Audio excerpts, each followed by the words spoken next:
menjadi ASN yang beruntung, karena tidak seluruh sukses itu beruntung. Makanya malam hari ini temanya ASN yang sukses itu seperti apa dan caranya bagaimana, dan juga menjadi ASN yang muflihun, yang beruntung itu harus apa yang dilakukannya.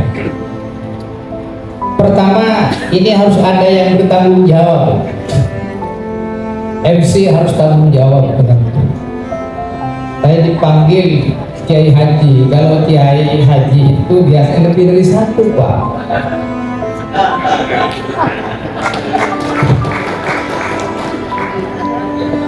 Nah, saya berani ngomong, hanya berani ngomong, Pak. Menjandeng Madura mau menuju ke luar ada lagi rocer. Nah, yang diam-diam ini hati-hati. Kalau bicara tentang capek dan lelah, itu berarti sebagai Sayyidul Qaum, khadimuhum di Kementerian Agama itu dipertanyakan. Bagaimana kemudian menjadi ASN yang sukses kalau masih berbicara tentang lelah, tentang capek? Sukses itu meninggalkan lelah dan meninggalkan capek, tapi yang ada adalah semangat sebagai seorang petarung, semangat sebagai seorang pejuang. Insyaallah akan menjadi ASN yang pemenang. ASN yang menang tentunya menjadi orang yang sukses, tapi sukses yang muflihun, yang beruntung. Maka jangan pernah saya capek, saya lelah. Mohon maaf pada jam-jam tertentu kalau dibutuhkan mengatakan saya capek dan lelah, maka sungguhnya kita belum menjadi ASN yang sukses, karena tidak bisa memposisikan dirinya menjadi Sayyidul Qaum, yang khadimuhum, yang selalu melayani siapapun yang membutuhkan kita, karena diri kita sudah menjadi bagian yang tidak terpisahkan dari Kementerian Agama. Jadi ini very penting Bapak Ibu sekalian. Maka yang merasa capek dan lelah, sekali lagi harus mulai sekarang introspeksi diri, muhasabah diri. Maka saya pernah mengatakan lelah dan capek kalau ingin jadi ASN yang sukses, karena ASN yang sukses itu dimulai dari mental seorang petarung, pejuang, dan pemenang.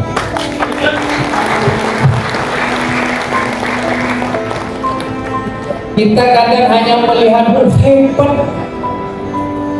bisa jadi pejabat, tapi lihat bagaimana menapakinya sehingga menduduki itu.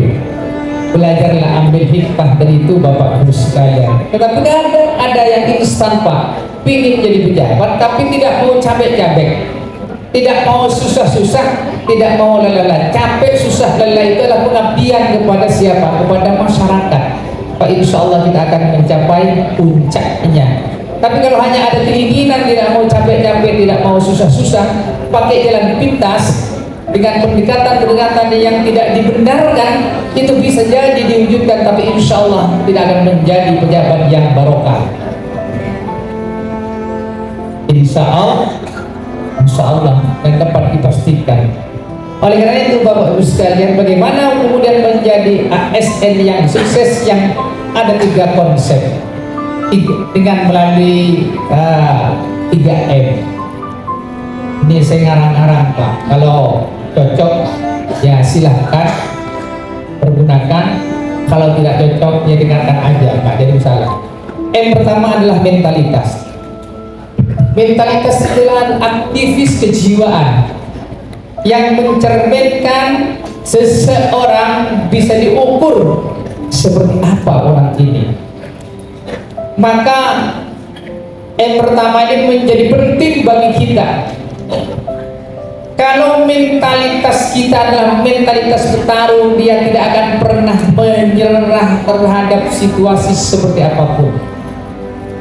Dia tidak akan terpengaruh dengan situasi seperti apapun, dan dia tidak akan pernah kemudian mengikuti arus terhadap situasi seperti apapun. Itulah adalah petarung. Dia akan mengalahkan situasi itu, dia akan merubah situasi itu, dan dia akan memberikan warna pada situasi itu. Tapi kadang kita larut, Pak.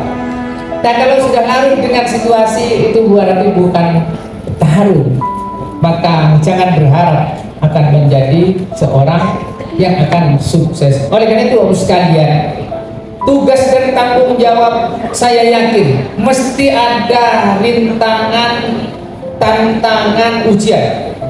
Tidak ada ceritanya kemudian Profesor Rahman Hidayat menjadi rektor Unibank kalau tidak ada tantangan dan rintangan, bahkan ujian.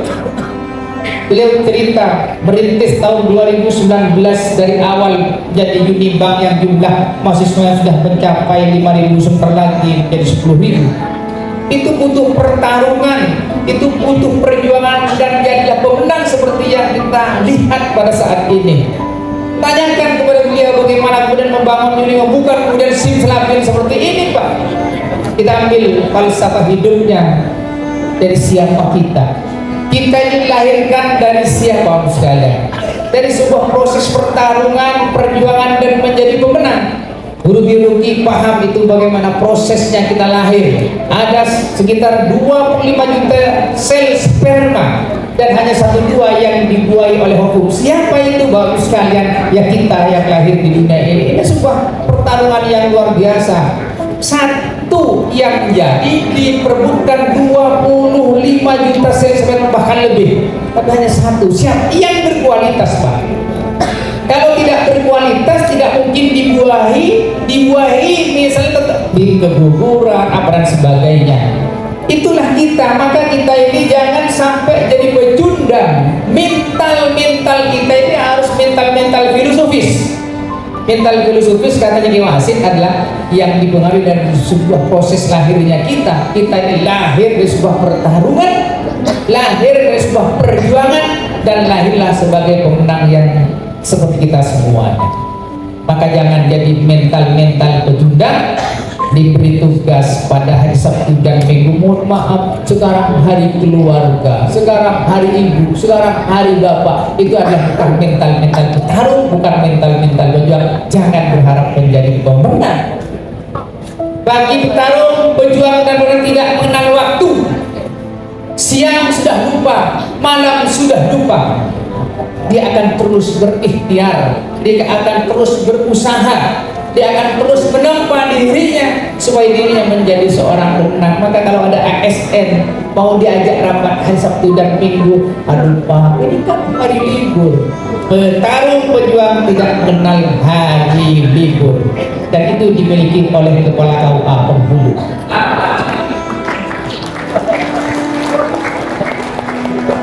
Kan dia Pak, kalau Kepala KUA itu kan tidak kenal Ahad, tak kenal Sabtu, gak kenal kan?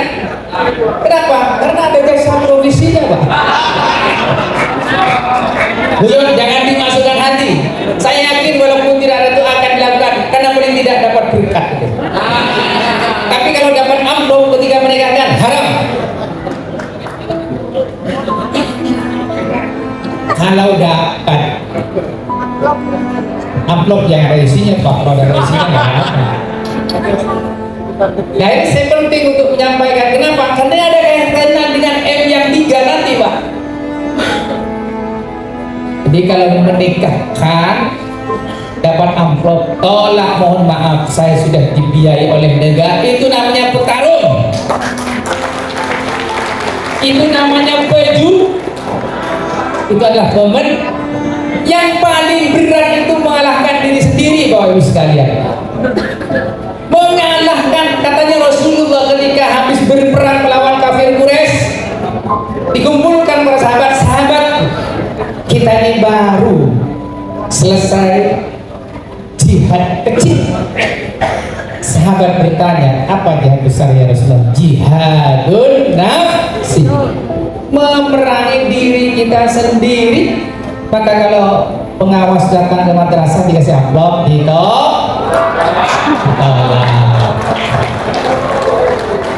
kalau saya tepuk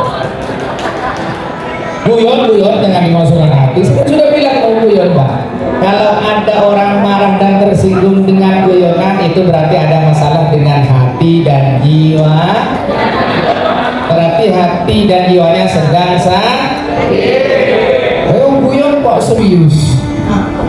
Nah itu jadi ada kaitannya dengan M yang ketiga.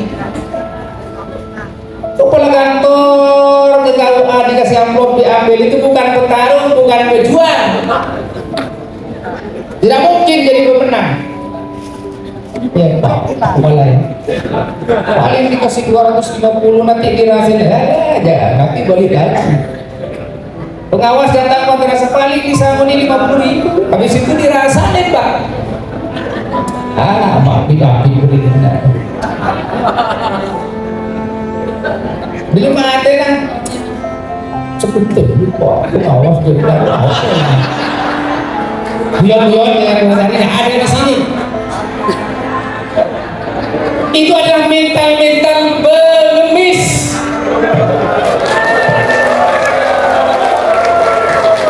Masa tepuk-tepuk. Ini yang tepuk-tepuk ini bukan pengawas berarti.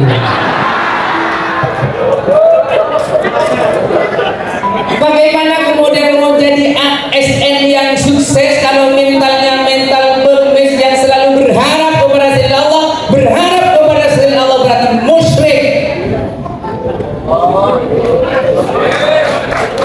Ini dia Pak, kan surat Al-Ikhlasnya belum berubah. Allah tempat bergan, bukan amplop soman.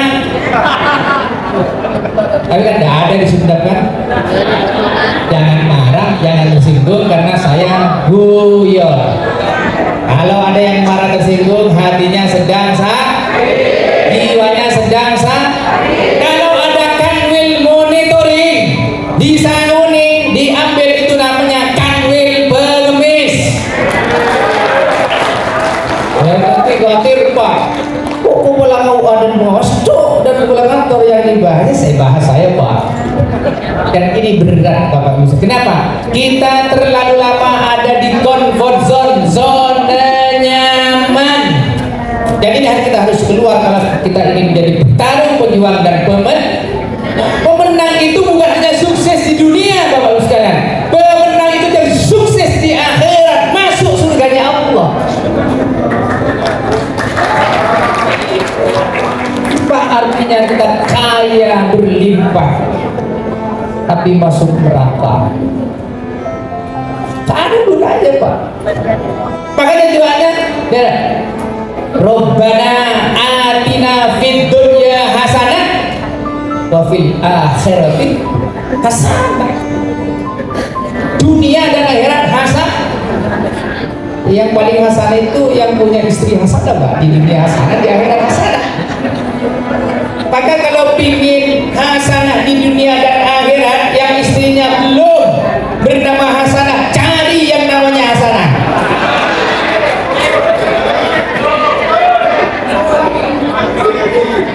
Berani enggak?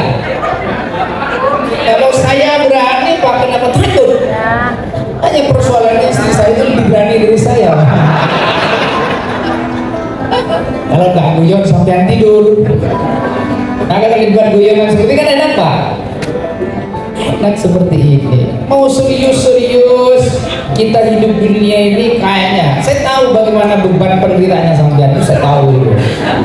Pagi harus cek log ya. Karena sampai lebih takut cek log daripada Allah. Kalau dia Pak, ya Allah, kalau sudah mau terlambat itu seperti mau mati. Ya Allah, terburu-buru ceklok, habis ceklok hilang. Bukan di sini Pak. Itu bukan mental petarung. Itu bukan mental begitu, adalah mental bejut yang menipu dirinya sendiri. Jangan tertipu Pak. Dia itu sedang tertipu yang seperti itu. Pikirannya aman, pikirannya nyaman. Ingat, faman ya'mal mithqala dzarratin khairan yarah wa man ya'mal mithqala dzarratin syarran yarah. Ingat Pak, maka yang jadi ASN sundel bolong itu sudah berubah. Siapa ASN sundel bolong? Pagi ceklok, siangnya hilang, nanti sore ceklok, itu ASN sundel bolong. Ada di sini. Aduh Pak. Jangan berharap akan menjadi ASN yang sukses. Ia mengelabui dirinya sendiri.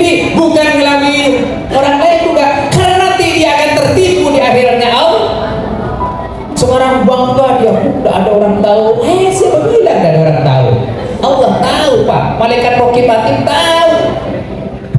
Itulah tanda-tanda orang yang tidak mengenal diri. Tidak mengenal diri. Nah, orang yang bolos-bolos, yang sundel-sundel bodoh, yang terima-terima amplop itu tidak mengenal dirinya. Ketika sudah tidak mampu mengenal dirinya, pasti dia tidak mengenal Tuhannya. Kalau tidak mengenal Tuhannya, maka dia akan melakukan apapun sesuai dengan kemauannya, walaupun melanggar aturan. Tapi kan nggak ada sebenarnya kan? Jangan bilang ada, semua masa orang Sunda jelek semua lah. Ini ada, nggak ada, bilang nggak ada. Betul dua menteri tak buat.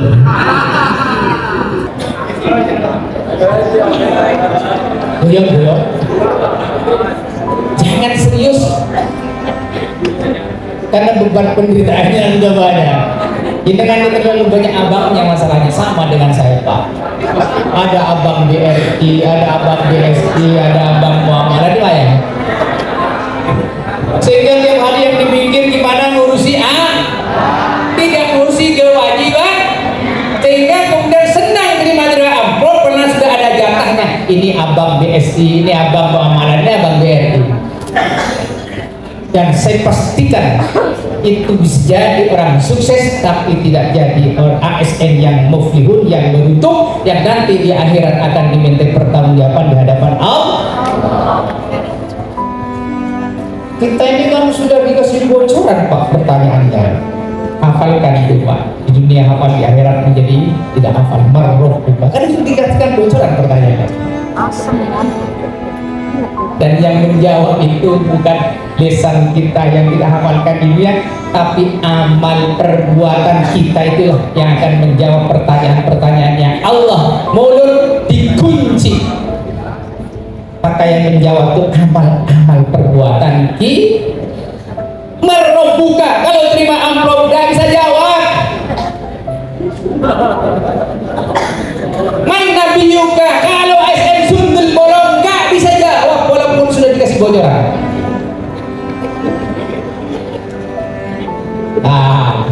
Sudah harus dilupa Pak kalau ingin menjawab pertanyaannya Allah, sehingga di dunia hasanah, di akhirat hasanah Pak. Terus Pak Kanwil gimana? Saya tidak berani mengatakan kalau saya tidak melakukan.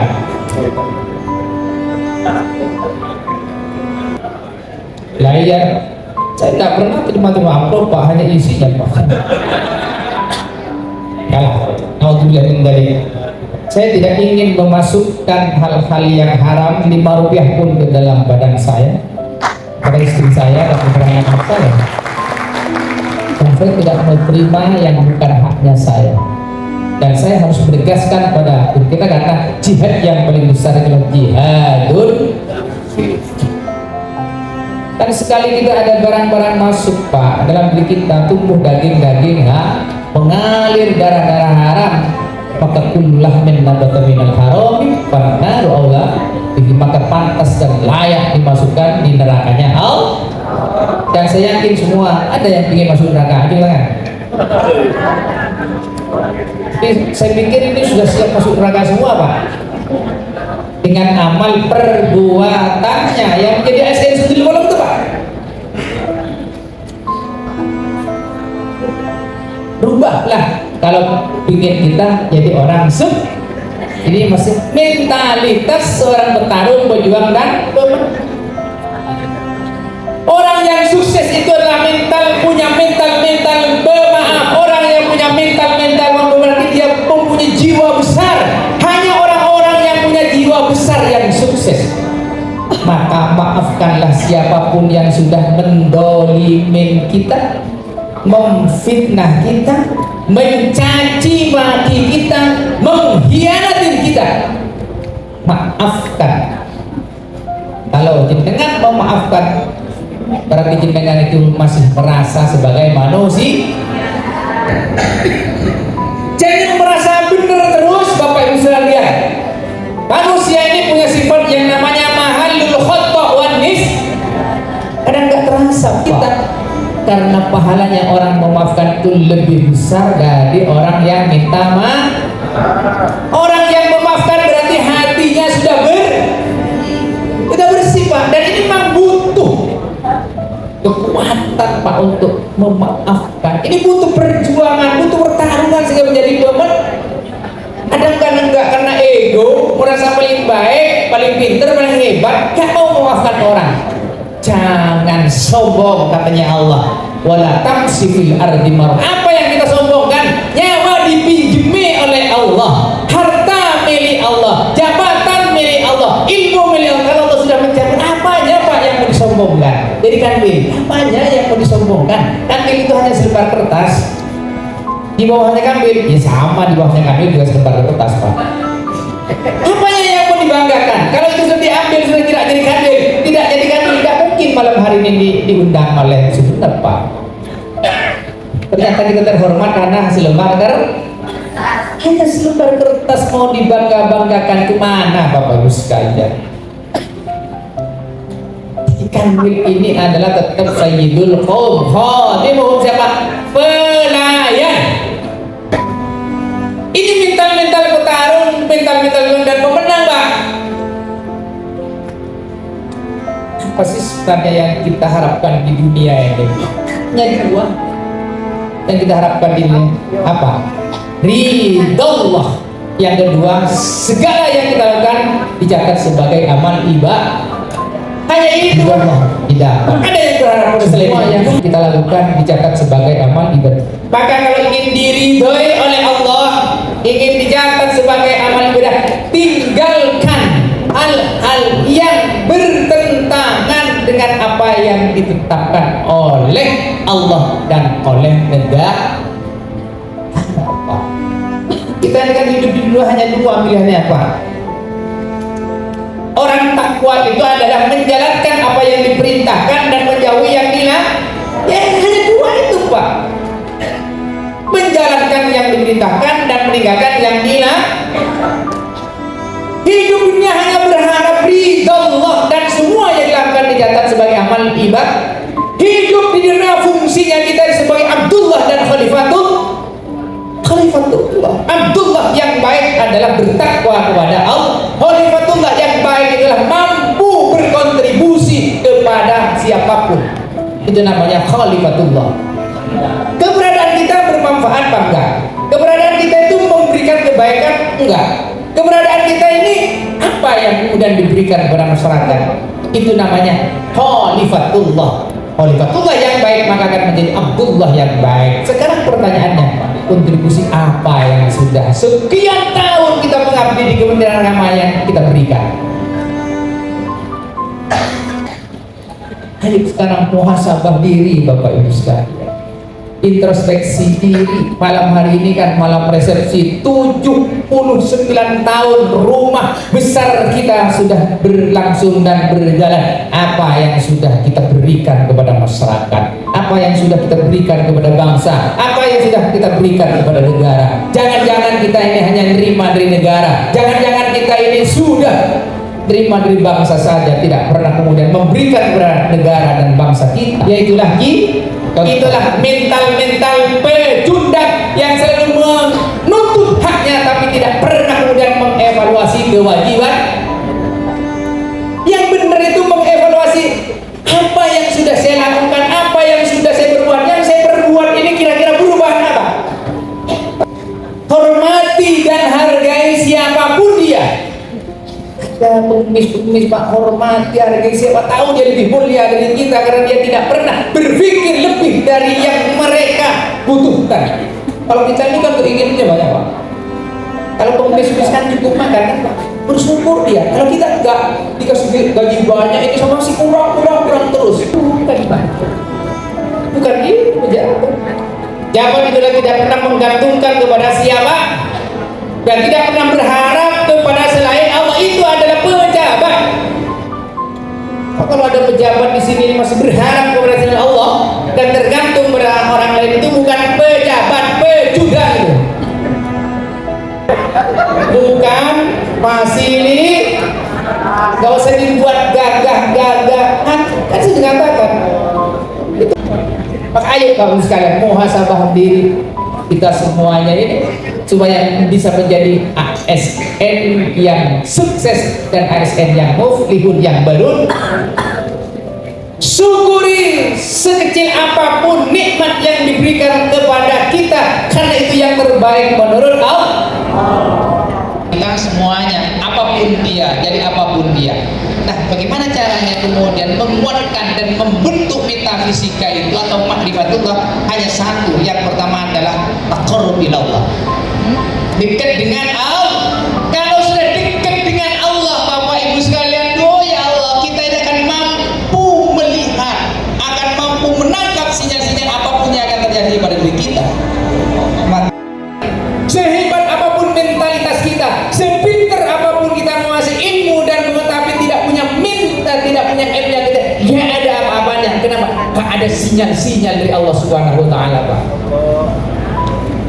Berapa sholat duhanya? 2 rakaat. Itu sholat duha terpaksa, tidak ikhlas. Minimal 6 rakaat.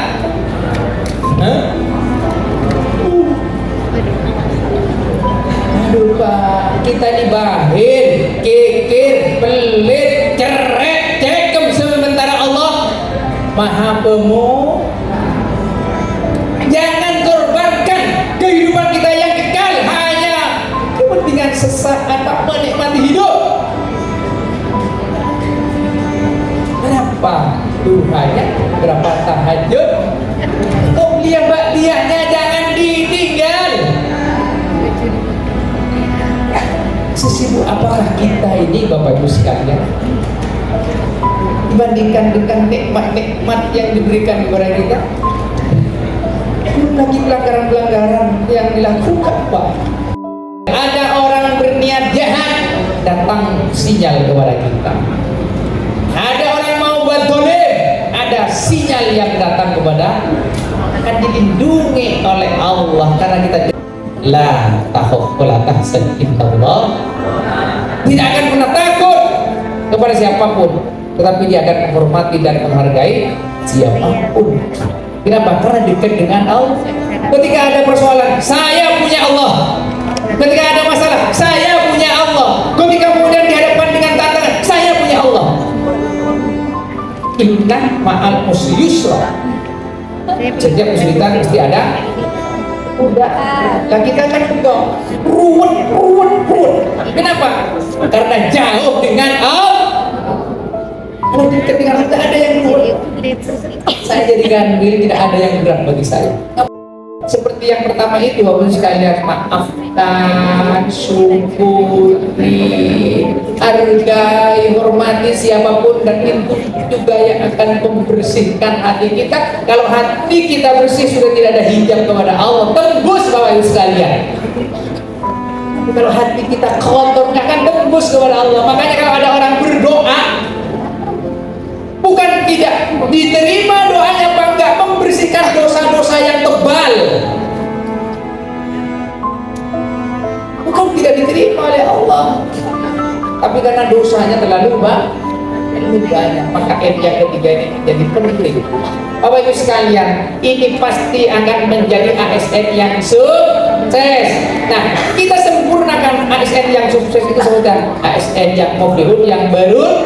Karena sukses untuk beruntun, apa ciri-cirinya? Yang pertama, yad'una ilal khair, menyerukan kebaikan kepada siapa? Kepada dirinya, Bapak sekalian. Bahtiar, misalnya, gak usah berdiri kepada orang, gak usah memfitnah orang, gak usah mengkhianati orang, gak usah ngerumpi orang, gak usah ngerasani yad'una ilal khair, menyerukan kebaikan kepada dirinya, bukan kepada orang lain, Pak. Kita kan enggak pidato itu, tapi yang diucapkan tidak sama dengan yang dipidatukan. Maka kabura maqtan indallahi an taqulu ma la taf'alun. Allah akan benci dan murka kepada orang yang hanya takulu tapi tidak taf'al. Hati-hati Pak guru-guru. Yad'una ilal khair itu menyelamatkan dari murkanya dan bencinya Allah. Jadi kabur maqtan indallah tidak akan kemudian menimpa kita, karena yad'una ilal khair, menyerukan banyak pada diri kita, Pak. Bahtiar, ini waktunya sholat isya. Bangun, jangan tidur sebelum sholat. Bahtiar, jauh saja baca. lewat dia akan hilang, diskonnya terlalu banyak. Yang kedua kami ingin menuntut apa Pak? Ya'muruna bil ma'ruf. Apa Pak? Mengajak kepada dirinya berbuat baik. Dirinya Pak. Kalau setiap individu itu menyerukan dan mengajak kepada dirinya berbuat kebaikan, setiap individu itu kan aman Pak semuanya Pak. Yang terakhir adalah yanhauna 'anil jangan membuat kemungkaran Bahtiar, jangan nyuruh orang. Pak insya Allah akan menjadi ASN yang sukses dengan tingkat M-nya dan akan menjadi ASN yang muflihun dengan yad'una lil khair, ya'muruna bil ma'ruf, yanhauna 'anil munkar. Selesai. Kalian yang berbahagia, ayo saatnya kita muhasabah diri dengan merenungkan kita sudah berusia 7-9 tahun, bukan usia yang muda tapi usia yang insya Allah cukup tua. Maka yang namanya orang tua itu akan menjadi orang yang bijak. Jadilah kita ini sebagai SN yang menyikapi persoalan dengan hati-hati. Ingat pesan saya kepada teman-teman, jangan jadi ASN yang berkaki di mana-mana. Jadi ASN merangkap LSM dan media. Itu adalah ASN pengkhianat. Kadang yang dilaporkan lembaganya sendiri itu sama dengan melaporkan dirinya. Wala tulqu biaidikum ila tahlukah. Hati-hati kalau ketemu saya, pasti saya habisin itu. Saya tidak peduli siapa itu. Kalau mau nantang silahkan tunjukkan, saya ingin tahu itu. Itu pengkhianat. Pengkhianat itu halal darahnya. Pak. Ya Allah, makan di Kemenang, ngelaporin orang Kemenang, itu namanya pengkhianat, halal darahnya. Laporkan ke saya Pak. Ayo Pak, hentikan itu. Bukan mental-mental petarung, itulah mental-mental pecundang dan mental-mental pengkhianat, dan saya jamin tidak akan masuk surganya Allah. Ingat, cari makan di Kemenang, jaga, rawat, lindungi Kemenang, jangan jadi pengkhianat. Itu orang tidak tahu ada di sini. Lingkungan, jadilah ASN yang sukses dan ASN yang muflihun, yang beruntung, selalu memberikan kebahagiaan, memberikan kedamaian, ketentraman kepada siapapun, bukan membuat keresahan kepada orang lain. Itu tanda-tanda orang celaka.